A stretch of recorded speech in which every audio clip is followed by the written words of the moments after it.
Hey, good afternoon, everybody. Welcome to Bull City Hangout. I'm Pat Murray. I publish the Durham Skywriter, that's Durham, North Carolina's online community paper. And with Bull City Hangout, basically, we just share information and talk and whatnot. Try to hang out with people who want to join me on camera and just shoot the breeze or provide information for our viewers. Now, let me just tell you what's happening. I'm going to start out with school tools because the Durham Feast program is underway. And in fact, for those venues that are open today at 11, okay, you have less than a half hour. So let me just rush through this, explaining to say that this is the new meal program put together by a partnership of Durham Public Schools, Durham County Government, Durham Public Schools Foundation, local nonprofits, and local restaurants. So very quickly, these are the schools that are open right now to distribute breakfast and lunch bags to the young people, any young people, whatever schools, it doesn't matter what school you go to, but anyone age 18 and under can get fed. Also, adults can now get non-perishable food supplies and also large casseroles. Yeah, very quickly, I don't want you to miss this. So if you're going to rush out, know that you can go to Bethesda Elementary or Eno Valley Elementary, Githens Middle, R.N. Harris Elementary, Hillside High, Parkwood Elementary, and Sandy Ridge Elementary. Now, those schools participating today, starting at noon, this was just a couple of minutes ago, they're going to be open until 1:30. Same deal, young people ages 18 and under can get bagged breakfast and lunch, and adults can get non-perishable food and casserole or casserole, whatever they choose. Okay. Burton Elementary, Lakeview School, Shepherd Middle, Southern High, and Southwest Elementary. Now, I'm going to tell you this for tomorrow. There are certain schools that are open only on Tuesdays and Fridays. So I will tell you about the Tuesday schools, the ones that are open from 11 to 12:30 are Brogden. Now, this includes the schools I just mentioned. These are additional schools. Brogden Middle, Eastway Elementary, Glenn Elementary, Holt Elementary, Y.E. Smith Elementary, and C.C. Spalding Elementary. And the schools that are only open on Tuesdays tomorrow from noon until 1:30 are Club Boulevard Elementary, Hillendale Elementary, Holton Career and Resource Center, KIPP, KIPP, Durham, Marine Joy Charter School, and Lakewood Middle School. All right, now, let me go to the Word page of the Durham Skywriter and tell you what's happening there. Let's see. Now, I wanted to tell you about the American Red Cross classes. They're not free, but they're online and they're extremely useful. So here's what's happening online. These are classes. Now, the link can be found on the Word page. That's a nonprofit and governmental news page. So these are classes that are online only and nominal cost. I'll tell you how much they cost too. I won't list them all. There's a lot. But there's adult, child, and baby first aid CPR AED. That's only $35. Adult first aid CPR AED. That's $35. Babysitting basics. That's $45. Bloodborne pathogens training. That's $35. And the same training for tattoo artists as $35. First aid for opioid overdoses. That's $30. That's important. Ooh, that's deep. Also, let's see, a couple more. First aid for severe bleeding, that's $30. And last but not least, cat and dog first aid, $25. There's a lot more, but you can find that on the Word page for the Durham Skywriter. Another thing I want to mention, let me make sure, let's see, what is the, okay, cool. Okay, Artist Relief. That is a national group, or rather a group of national arts grant makers. They're coming together to help artists. As you know, a lot of projects have probably been canceled or postponed. So they're trying to help artists of all kinds. And these are artists that are making taxable income from their craft, age 21 or older. So go to the Word page for the link on that. You can apply up to and through September. Not everybody will be funded, but I would say the earliest that you get your application in, the better, right? So check that out on the Word page. All righty. Now I'm going to, let's see. Oh, I wanted to tell you, oh shoot. Let me go back to the Word page because I wanted to tell you about the Durham County Government Advisory Board vacancies. As you can imagine, they're meeting online. They're not meeting in person. But there are vacancies, so if you want to serve your community and you have special knowledge or interests, you can join these advisory boards. I will tell you what vacancies are available. The Adult Care Home Community Advisory Committee has 8 at-large positions. City County Appearance Commission. So if you're about architecture, landscape, flowers, beautifying the city, they have 2 at-large positions. Durham Open Space and Trails Commission. The trails are real popular now that we're all stuck in the house. 2 at-large positions there. The Juvenile Crime Prevention Council, 3 positions, 1 substance abuse professional, and 1 member of the faith community, and also a position open for 1 person under age 18. All righty. And then 1 more, Nursing Home Community Advisory Committee. They have 8 at-large positions there. Go to the Word page for information on that. Applications are being accepted through April 30th. So you have 10 days. Also, you can find the same information on the legal page of the Durham Skywriter, durhamskywriter.com. Okay, last but not least, let me go to the Let's Go page. That's the calendar of events page. Very important movie premiere tonight. Let me see if I can find it real quick. If you watch Bull City Hangout on a regular basis, you might have seen Cayenne the Lion King last week talking about the Herb Train, his first movie, made it with his sons. It's a family production. It was supposed to have premiered, I believe, this coming Saturday at the theaters, but of course, the theaters are closed. So what Cayenne is going to do, he's going to let us watch the first 20 minutes of the Herb Train on Facebook, on the Cayenne music page. The link can be found on the Let's Go page. Now, it's rated R because Cayenne keeps it real. There's some language in there and some adult situations. I don't know within the first 20 minutes, though, if there's an adult situation. But still, it is rated R. Play it safe. But it's a great movie. I saw the first 2 iterations, and Cayenne says it's been edited since then. So I'm really curious to see what he took out and what he added. So again, the Herb Train, the link can be found on the Let's Go page of Durham Skywriter. And it's going to be tonight, 9 p.m., the first 20 minutes, so don't miss it. It's going to be so cool.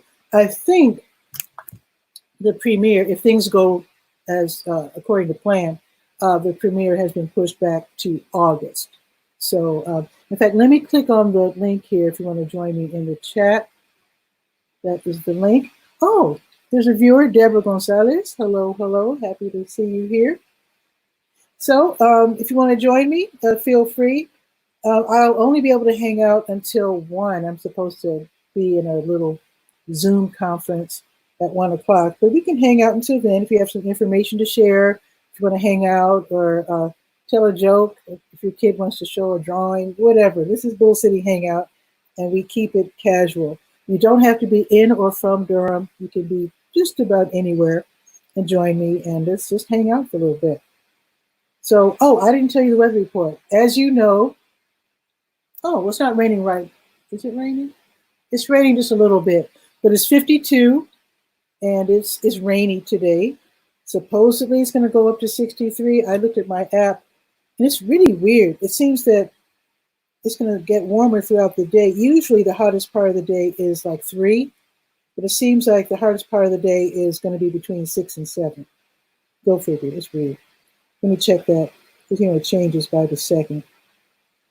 So it is 52 now. It's going to jump up to 61 at 5. And strangely, it's going to jump up from there between 5 and 7. It's going to go all the way up to 63. I don't mind that. And then tomorrow it's going to be, let's see, 73. That's cool. Partly sunny. Looks like it's going to be really sunny in the morning. And then as it, it's afternoon, I think it'll start getting cloudy around 11 o'clock. 73, I'll take that any day. Just talked to my friend Blanche in Chicago, and she says it's in the 30s right now. So yeah, 52 sounds beautiful to me right now. Okay. Oh, Barb is here. Whoa. Let me click and welcome Barb. I'm so. Barb, how are you? Whoa. Are you there? Barb. I think she muted herself accidentally. Oh, sorry. Oh, there you are. Yeah, I can't come on via video this morning. I'm having an issue with my camera driver. Oh, okay. And so it is what it is. I can get the IP cams, but I can't get the one on my system. And hope you can fix that quickly or soon. Yeah, right. Because I desperately need it. Yeah. But just wanted to drop in and say hi. Wish you an awesome Hello. day. Thank you. And I actually found this. There it is. Check this out, Barb, because I know you're OG. I found this. I was cleaning out my desk. Look at this ancient, historic webcam. I remember those. Yeah. I don't even know what kind of ending this is. It was oh my gosh. This is like FVG is what it's called. It's okay. Super ancient. Yeah. It's black and white. 2003. I don't know, but super way early. Back there. Yeah. Oh, Deborah's trying to join, but I didn't see. Yeah, click on the link, Deborah. Oh no. See if you can join. Yeah, she says, yeah, I can't. Yeah, you have to click on the link, and then you'll be able to join us on camera. I don't think you click on it. And you remember the sound issue I was sharing with you about the other day, where I was getting just from your broadcast this kind of It went away 2 days ago, and it's back again today. And I don't know. It must just be the platform in the volume. Yay! Here's Deborah. Oh, I made it. Okay, thank you. Hi. How are you? I'm well. That's good. I was showing off this ancient camera. You know what I'm going to do with this? I'm going to perch this on my front porch and let it pretend like it's a security camera. How about that? Because I can't hook it up to anything. But I'm gonna. Sure, you can get an adapter. Go on Amazon, but it would be black and white. I have one to match it. Oh my gosh! No way! Awesome! Oh my gosh! Yes. So how are you, Deborah? What's going on in your household or area? I'm doing fine. I hear somebody talking in the background. I'm not sure if they're talking. Oh, your Facebook page is probably open. You might want to close your Facebook page. That's okay. Let me do that. Yeah, it's like on a delay. Yeah, that's better. Okay. So it was me. Well, I wanted to drop in last week just to thank you for highlighting the Friends of Gear event that we had last Thursday. I know my name is listed as Deborah Taylor, but it's Deborah Taylor Gonzalez. So now I'm the same I person. understand. Now I understand. Okay. With that, but we had our event. I'm trying to get my camera situated so I don't look so offside, but it's okay. I have to move over. I've got 3 computers going on right here, right now. Impressive. But we had our very first online event with the Friends of Gear, and I wanted to talk a little bit more about it, if you don't mind. Sure. I'm sorry I missed it. Yeah, we're trying to look at possibly putting it out there in a video. We did capture in a video. We did it through a Zoom meeting. It's a little lengthy. It was over 2 hours, but it was not just me talking. It was actually where we partnered with this class at Duke University. Nice. And the students did a set of research on different people buried in the cemetery, and they did a presentation on that. And I think they did a phenomenal job. They really did a great job with the research. We worked with them, the members of the Friends of Gear Cemetery, and one of the students wrote a poem that was just absolutely wonderful. I can't wait to watch the replay. So it's not available publicly right now, but hopefully we can kind of work through that. We're learning to use technology as we speak. It's not right now some of our forte, but we're working on it. But yes, we would. We had a great participation.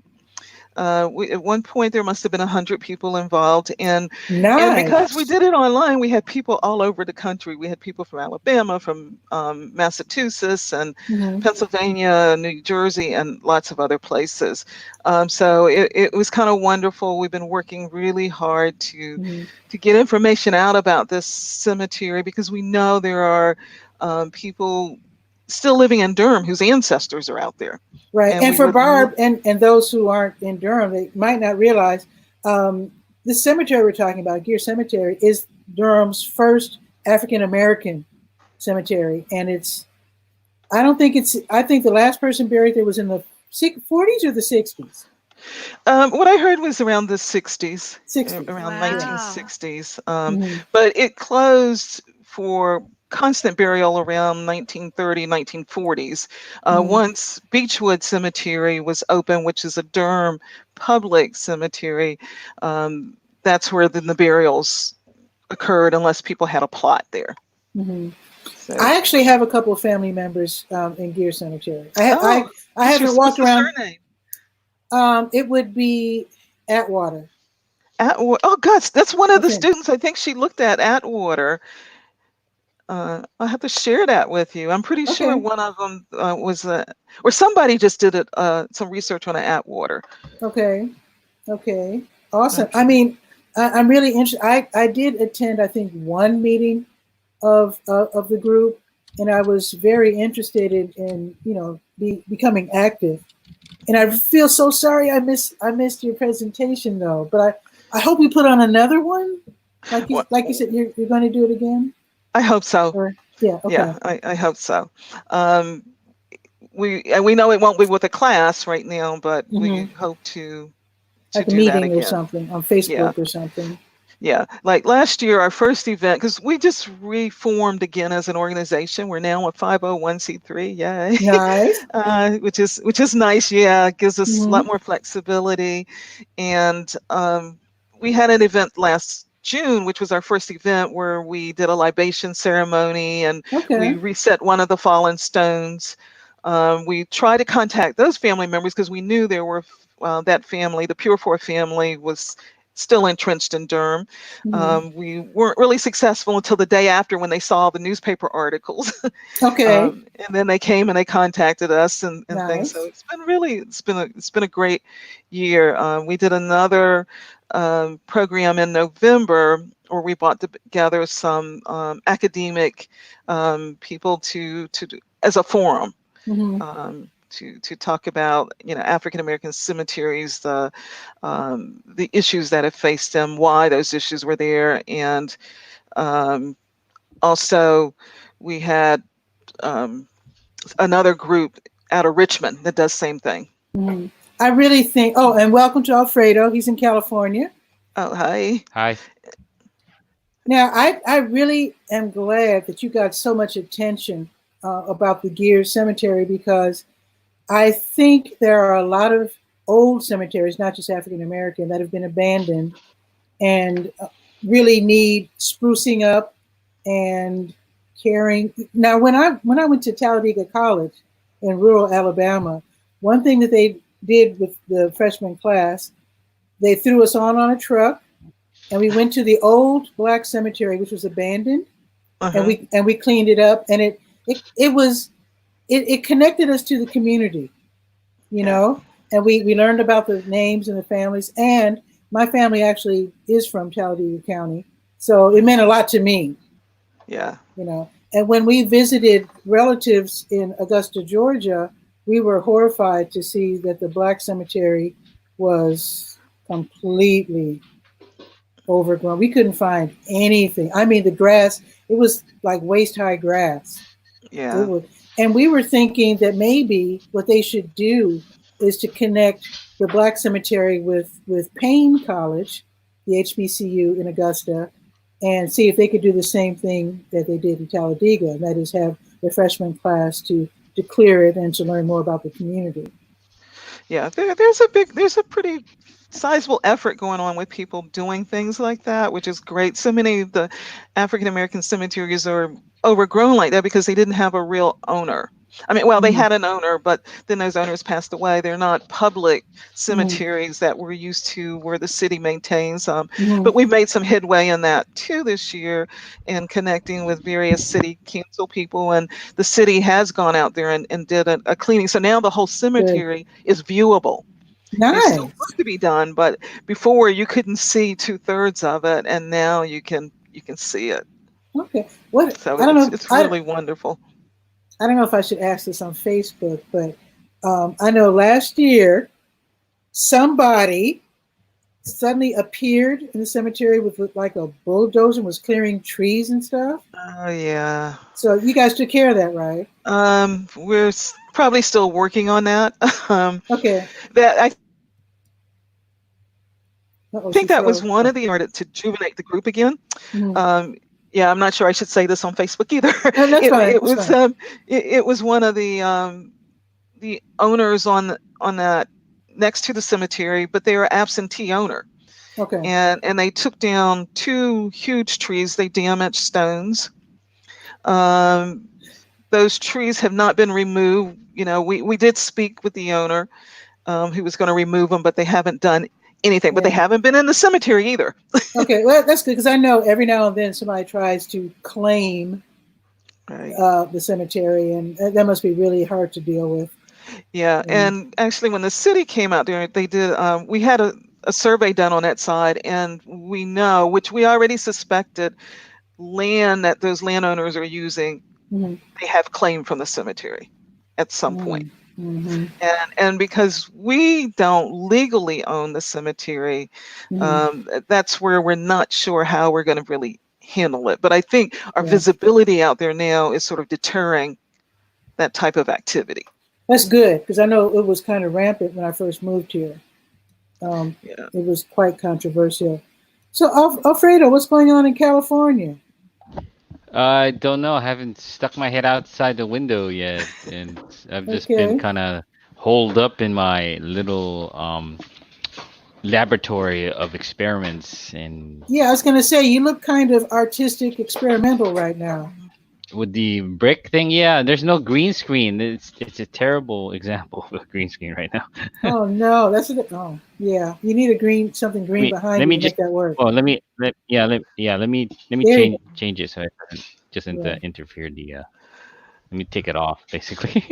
So real Yeah. quick, while you're doing that, Barb, any new investments with your little puppies? Well, I don't know if you noticed on my profile, but I got over 8,000 steps in over the each day over the last 2 days. Nice, nice. And what that means is yesterday I had six walks because I have Mm-hmm. two corgis. I took them three apiece. Mm-hmm. And then the day before, when I was like 161% of my walking goal, and then I think Nice. yesterday That's is 100. great. But yeah, but and of course no people around, Mm-hmm. so all of that. But they've been challenging at best. It's as if they know something's up, Mm. yet it's really calm around here. But I Well, think that's good. it's You need that. quiet. I think it's just because it's extra quiet. Mm-hmm. But the animals, of course, here at the resort with the ducks and the geese and all of that, Mm-hmm. their sounds are obviously dominant. So it's all Mm-hmm. new to them because they're puppies. So I was taking a walk yesterday and accidentally stumbled across a goose family. Oh, And wow. I know if you get close to the little geese, this happened in Washington Park in Chicago. I was just walking with a friend. We weren't paying attention, and we were walking too close to some baby geese, and we were attacked by adult geese. So when I saw the baby geese, I steered way around this goose family because they were looking at me like, you just making sure I wasn't getting close to their little babies. So be Yeah, careful when you're walking out there because yeah. everybody's, this is spring and the little babies are out with their We ran parents. into a snake yesterday. Oh, Oh, So that was totally unexpected. I'm And sure it was. King was the one who found it. And the snake was as scared as as I was shocked. And How can you tell? but he went, his whole, it like raised up in the air, and there was plenty Whoa, length to it. It was just a garden oh, type snake, and so still a snake. thank heavens, but it was it was King's first encounter with the snake. Mm. oh. But I'll tell you what, since then I have been I walk with my eyes to the ground, 'cause But also, Barb, carry a stick. yeah, Not to pummel snakes, but to move them over. yeah, Because I was walking on the trail a couple days ago, and there was a small crowd at socially distant, But anyway, there was a guy with a stick coaxing a poisonous snake Ooh. off to the side of the road. I think it was called a copperhead Yeah, oh my snake. we had God, those in North Carolina. Yeah. yeah, Yeah, right, that's not a good one. yeah. But he Yeah. happened to have a stick with him, so he was able to coax the snake, So I missed over. this conversation with Deborah before. Is you are representing a nonprofit organization, right, Deborah? Yes. And what is the focus of it? Is to restore that cemetery, or Yes, that's part of restore and bring dignity back to the people who are buried in there. So we're not looking at just the physical ah, restoration, but we're actually researching the stories so that we get our website make going. We can it put those out historical? there. Do you Yeah. work with the genealogy folks there in Durham? Because there's a big society for that area. I know that in North Carolina. Yeah, that's one of my passions, my hobby. So I'm sort of like the genealogist in residence Cool. Nice. in the group, and we have other people who are researchers, historian type researchers, and like when we worked with the students. I actually did a presentation for them to get them started to learn to do genealogy, but I am connected with some of the genealogy groups here locally. Is there a group other than the Durham Orange Genealogical Society? Yeah, That's that's the one that's local. There's also one in Wake County. Oh, okay. Then there's the North Carolina Genealogy Society, and then there's the Okay. Association of Professional Genealogists, and there's a chapter Ooh, that's there. right. okay. There's a number of these, societies that are around to connect into. Okay. Because my sister wants to come down because our folks, I mean, on my dad's side, we started in Alabama, but on my mom's side, actually, we started in Georgia, but they moved to North Carolina. My great grandfather's mom was in Chatham County. So we went Okay. to Pittsburgh and they sent us to Siler City. I don't know. So Okay. anyway, Yeah. so we need to figure things out and how to look things up. So I might be Yeah. asking for your help one day. That's fine. This is fun. It's fun. Yeah. Yeah. I mean, Durham County wasn't formed to 1881, so a lot of the Mm-hmm. early people were from mainly Orange County and Chatham Mm-hmm. County, Mm-hmm. where they all basically started. Yeah. Mm-hmm. Okay, because my great grandfather's mom moved from Chatham County actually to Durham, and actually the people that I told you are buried in Gear Cemetery are relatives of my great grandfather. His So they're his the la- ones that came from Chatham County. yeah, his last Okay. name was Atwater, What and so yeah, they were owned by the family. There were some Atwaters connected with Clinton. I can't remember what attorney, a legal consultant or something named Atwater. I think they used to own members of my family. Oh, okay. So they had the Yeah, same they kept the surname of the. yeah, I guess. Yeah, Yeah, okay, yeah. yeah, because that There's doesn't happen all the time. yeah, We're always thinking that's happened. That's where we got our surnames from, and it's not not always. always. Yeah, No, not always. Yeah. yeah, So and actually we want to go down to Talladega because we're really curious about the Alabama branch of our family. So we're going to eventually. I was hoping we could go this fall, but in any case, we'll go whenever we can go and right. check out the county uh, records and see what we can find. Yeah, So. yeah. This quarantine has put a damper on a lot of things. Yeah, my family's out of Virginia, mostly out of Hmm. Virginia, and part of it, the family migrated up to Ohio, Hmm. Pennsylvania, and I can't travel this summer to do Yeah. anything that we had planned to do. Well, there's So a certain amount of research you can do online, but Mm. my sister said you can only go but so far online, and you have yeah, to dig into the records, you know. yeah, yeah. So A lot of the local records aren't digitalized, so they're not going to be online. And actually, I prefer to be in the courthouses. To see really, some of that, the courthouses, the libraries, because hmm yeah, some of those documents you're And not going to are find you, online. excuse me, Deborah, Go ahead. it's a little bit my hobby too, and oh the thing is on the records there at the court, can you use your do you have the freedom to use your smartphones to take digital images of the records you find when you're there or not? It depends on the location, and that's hmm. part of the my challenge is I forget. Okay, which places can I not take my phone in? Which ones can I Yeah. not take the computer in? Um, Wow, I didn't even so know that was a different. thing. Yeah, different courthouses, I try to at least figure that out before I go there so I don't come with the backpack and then they're going, no, you got to leave that. Because Right. some will Wow, not allow you to take I Right. mean, your phone in. And then wow, some documents are very sensitive in that you can't scan them. You can take photos, you can use a camera. They might allow you to do your phone. You could take a picture of them, Mhm. but you can't scan them. Some places wow. don't want you to bring in computers or notebooks and stuff because you might accidentally damage a record. So, Gee, Well, I think we're going through a major paradigm shift, and it's just beginning. And in everything, it's like coming online. It's awakening for everyone, and it's just like your freedom, the information. North Carolina, of course, all the East Coast, just rich in history mm. and the genealogy that is there.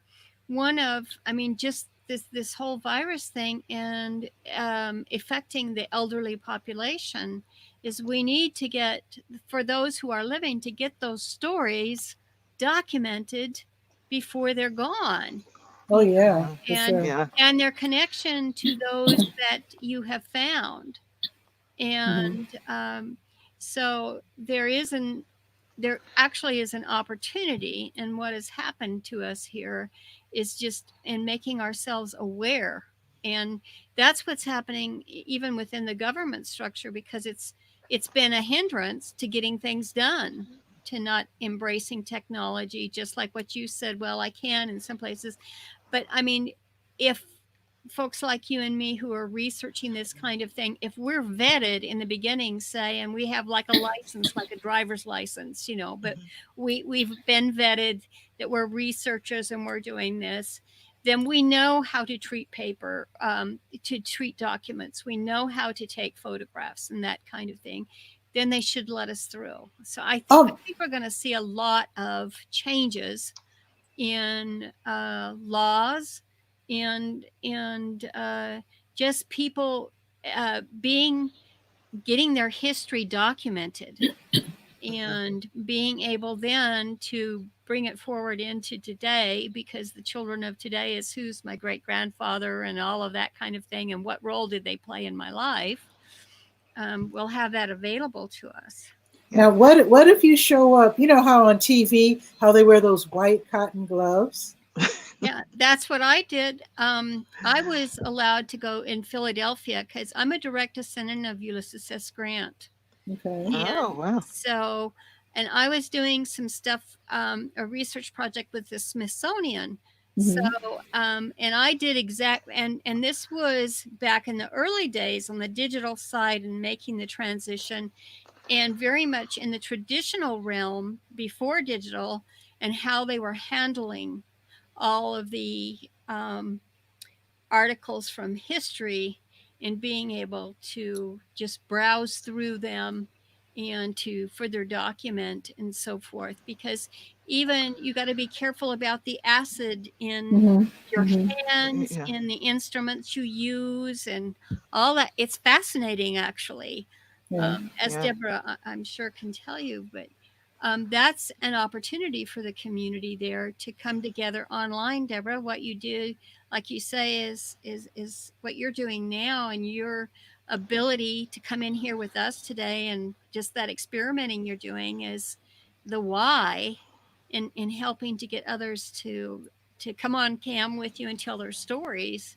so that you have that information there, um, specifically for the project you're on, but also for the community in the area. Yeah. I think for our children too, doing this type of thing would bring history alive to them. Right. I Oh think yeah. they learn so much. They would learn so much more if they could actually do some hands-on, real people that have some meaning to them. Hmm. Because part of our research, and I know Barbara can attest to this too, is you got to understand the greater context. Right. So even though I'm researching a person, I may need to learn more about the area in which they lived and the jobs that were available and all that in order to write their life history. So I Mhm. mean, I think that's just invaluable to Hmm. our students and would be a very motivating. I would think would be a motivating way for Yes, them to learn. it is. It makes people more interested because, Mhm. like, if you're watching TV or a video and someone says Elberton, Georgia, I perk up because I've been there, and that's where my great grandmother and her mom's from. And if somebody ever says Augusta, Georgia, or Gary, Indiana, Yeah, I'm like, whoa. Or or so, um or I'm trying Boley, Oklahoma, mhm. you know. Yeah, it's And like I'm like, stop, rewind. whew. It's like, whoa, whoa, I'm interested. I'm interested. So Yeah, and then too, as Barbara was saying with the technology, and to tie it in with the technology, because there's so many ways now to tell the story. You just don't write it on paper and Mhm. produce a book. You can do digital storytelling. You can do things like this, podcasts and all kinds of ways to get these stories out. So they're not only learning the history now, they're learning technology. Mhm. that's one of the main reasons I wanted to connect with Gear Cemetery. I wanted to see if I could help because I do video and I do interviews and that kind of stuff. I wanted to see if there's any way And I can she's help. excellent at that. So, Yeah, definitely. yeah. I would look forward to that. We Okay. would. Oh yeah, um, we're definitely going to connect. I'm so happy to meet you today. yeah, same Now, here. I know that, last week when I saw that you mentioned us on our Facebook page, I'm like, let me see, what is this, how to connect to it? And so since Friday or Thursday morning and Friday, I've mhm. been trying to figure out how to connect with you. Oh yeah, this Wonderful. the way this works on StreamYard, which is the platform we're on right now. Okay. Every show has its own URL or link. So that's why I try to go back and delete it so that people don't think, oh, if I click on this link tomorrow, I can join Pat's show. It's a different link every day. Mm-hmm. That's the way it works. I wanted to say something. I know you know this, but I just wanted to have this on the show so that people doing research can know this. Of course, we're all stuck in the house right now. But when the libraries are open again, I hope this is going to still be true when they reopen, that you can actually go to ancestor.com and do research for free on their computers. Yeah. Yeah. Yeah. If you have a Durham library card, but you have to be in the library Mm-hmm. to do it. But there is also familysearch.org, which is another Write that down. site that's done by the Church of Latter-day Saints. In fact, sometimes some of the ancestry, when you do a search, actually takes you over to Family Search, and Okay. that's a free site, and you just need to create a login ID and use it. Okay. I kind of go between the two. I think a lot of the same records are on both, but there are some differences. So it's ancestry.com and familysearch.org. Research.org. You Yeah. know what I like? I think it's called Find a Grave And or Find a Search a Grave. Grave. I was getting ready to mention Find a Grave. I Yeah. like that because Yeah. you And see, you they look for volunteers to go out and take pictures of Right. different That's headstones and that. Have you done any of that, Barbara? oh yeah, I'm real active on there. Okay. Uh, for sure from the early days and the before we had. I'm trying to think. And I also am quite familiar with what the LDS Church is doing Mhm. and has done. My mom's side of the family came from that direction, and then my neighbors next door are Mhm. LDS. I have several Mhm. actually in the neighborhood, and what they're doing is really profound. What they've been Yeah. doing, and just from a research standpoint, and keeping, and they have extensive records Yeah. Yeah. within And that. there's a family center in Chapel Hill. Hmm. That's the closest one to us in Durham, oh, in Chapel Hill. And um, some of their records are on microfiche, but you can order through their family center and go there and view them. so Family Center in Chapel Hill. I Yeah. think Yeah. it was Roots Web or Roots. I think was the first one. It was Yeah. way back. We had. Yeah, and that's kind I of defunct now.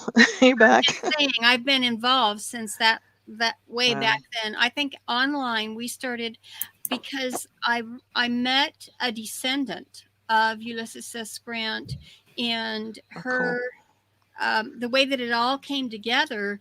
She sent me a picture of her grandmother who looked exactly like mine, Whoa. and Wow. it Wait a minute.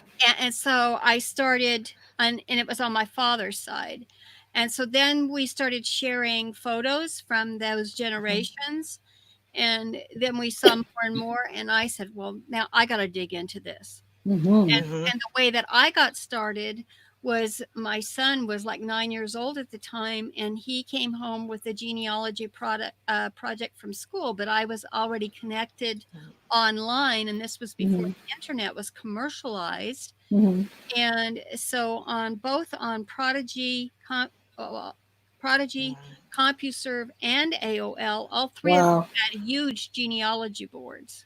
Oh, Yeah. They God, I almost forgot about that. Yeah, Seemed that like goes back. ages. that's OG. Yeah. Oh, gee. Yeah. But yes, and that's how we were able to connect. So again, thank heavens that the technology was there for us, because then that opened the doors to be able to get that information easily. Mm-hmm. Mm-hmm. So Right. Cool. And it looks like Alfredo's setting up something. I don't know what he's Yeah, I know. doing. We're watching him. And he's here, muted. here. He has to unmute himself. Sorry, I was letting you guys get a sneak peek of what I do behind the scenes. Sorry about that. Okay. Okay. Okay. Behind the scenes of what? Off hours or at work? It's a secret. It's a quiet place. In the stillness, I am there. Okay. You crack me up. And safe. So I'm new. What do you do, Alfredo? What do I do, like in real life, or what do I do virtually? Well, okay. Which Real one life. is which one I want to know? Which one would you like to know? I don't know. Pick one, virtually or real life. Don't Okay, don't real don't life. Okay, don't scare the people, Alfredo. so Yeah, be nice. uh, in Now it real looked like life. you're a photographer when I saw the camera equipment. Well, no, it's actually a tripod with a Canon Vixie on it. I don't have my own camera. I didn't get into that craze of taking still pictures, but I use my camera to take still pictures. But in real life, what I do, I am a Amazon associate. I work inside a fulfillment center. I've been there since June of 2019. And the cool thing about it is they teach you about leadership principles, and they kind of throw you in the deep end to see if you can swim. And I've been there ever since. Okay. Good swimmer. Yeah, very good swimmer. Because if I don't swim, I'm gonna sink, and they'll boot me out of there. My initial attempt or introduction to that fulfillment center, I was actually a driver in May, See, but see, see, see if you can adjust your volume down a bit, Alfredo. I can't. I don't think. I just have to just speak a little softer. Yeah. Okay. Okay. So let me go into the secret room of that the other secret room. Okay. Okay, is that better? A little bit. All right. So So like a tunnel yeah, in the closet. in the closet. We're in the closet. And well, let me turn on the lights here so that way we better. There you go. There. Okay. Okay. So in May, I was a driver, Mm-hmm. and I didn't know this at the time, but those defensive driving skills that they taught you for 2 days, it would apply to what I needed to do, like in a couple of months, which is basically pick up resources during a crisis. Mm-hmm. So, so in May, I was given the skills and tools to be a defensive driver, but I didn't actually need to use them until I started to pick up other materials like from cameras, computers, people, uh, money, you name it. I basically all over town preparing for Mm-hmm. Mm-hmm. this epidemic that's coming. So when the lockdown came down, all those skills came into place where I had to secure my family first, which they're safe at home. They That's have good. the necessary tools they need for distant learning. Occasionally, I have to go out and get food supplies. So those defensive driving skills come into play. This is Mm-hmm. real life now. Do you want to know what I do virtually? Sure. Why not? Okay. Keeping I'm, in I'm, mind that I only have a few more minutes because I have a Zoom meeting at 1. So go I'm, ahead. I'm, I'm just trying to figure it out right now in terms of virtuality. One of the things I did was basically took 3 books: the Phoenix Project, Counter Hack, and The Tale of Two Cities, and I basically took all those titles and kind of combined them into one title to call it Phoenix Hacks Two Cities. Okay. So it's just that's what I do virtually. You just take concepts of the real world, kind of mix them together, and then see if you can come up with a story. Cool. Very cool. And you also help you also when things are normal, you help your church live stream. Yes, that's where a lot of the skills that I've learned as a live streamer was through the church, and Mm. I'm grateful that I did that for them for 4 years because I didn't know all those skills that I was learning was going to be useful for them after this during this lockdown. So. Yeah. Well, I do have to get ready for my meeting, but Deborah, can you tell us how we Durhamites or even people who are just interested can keep up with, if not you, then at least the the Gear Cemetery. Yeah. What's it? Friends of Greer Cemetery. Yeah. Okay. Yeah. Right now our Facebook page is the place to. If you do a search on Friends of Greer Cemetery, there's actually you'll get 2 that pop up. One is a group, but the other is a public facing page. Okay. And so the page right now is where we're trying to keep information current, and hopefully within the next month, maybe sooner, we might have our web presence. Okay. And our email address is friendsofgearcemetery@gmail.com. I'd love to see eventually a group formed of historic African American cemeteries, because I'll bet a lot of them are in bad shape. We're working on that. Are you? Let's talk. Yes, we're hoping. I'm working with the professor at NCCU and at Duke University, and we've been talking about, and actually we pulled in the North Carolina African American Commission and the State Archaeology Office of doing some type of conference next year on African American cemeteries and pulling some of these groups and these efforts together. Good, because I think it's called Fitton Cemetery in Augusta. They need to be connected, and I think they it would be ideal if Payne College in Augusta Yeah. got involved in the Fitchern. I think it's the name of it, but whatever it's called. Mm-hmm. Yeah, Yeah. that Yeah. would be It's awesome. wonderful. Yeah. I agree. Because we're talking history, we're talking civics, we're talking family, we're talking So, everything. yeah. Giving back, paying it forward, all of that. Mm-hmm. Yeah. Okay. Well, thank you all for being on the show. I don't know if this is a show. We're just hanging out. Right. Well, Thanks. you're It welcome. was Thank you. great to meet you, Deborah. Yeah, it's Yeah. nice meeting you guys too. Yes. So I hope I don't know if I can join all the time because I work and this is kind of lunchtime. So, but I'll try to join when I can. Okay, that would be great. And Barb just left, so thank you, Barb, and Alfredo, thank you, and Deborah. Very nice meeting you. So you are the You guys president, have a great right? day. You're the president, I right? gotta figure out how to leave. Oh, she's leaving. Okay. So and I can help with that. Oh, she found it. Okay, Alfredo, I will see you later. Sure. Okay, you take care. Okay, folks, that was fun. I didn't know who was going to drop in. That's the cool thing about Bull City Hangouts. Hopefully, you can join. Crystal did say hello. She might not have been able to join because she's in a more rural area in Warren County, and she doesn't always have the best signal. So, hello to Crystal Myrick from Warrenist. And I do hope that she can join us tomorrow or maybe the next day. But with that, you have a beautiful afternoon. It's going up supposedly to 63. We'll see about that. Tomorrow's going to be 73 here in Durham. So with that, you have a great day, and I will see you later.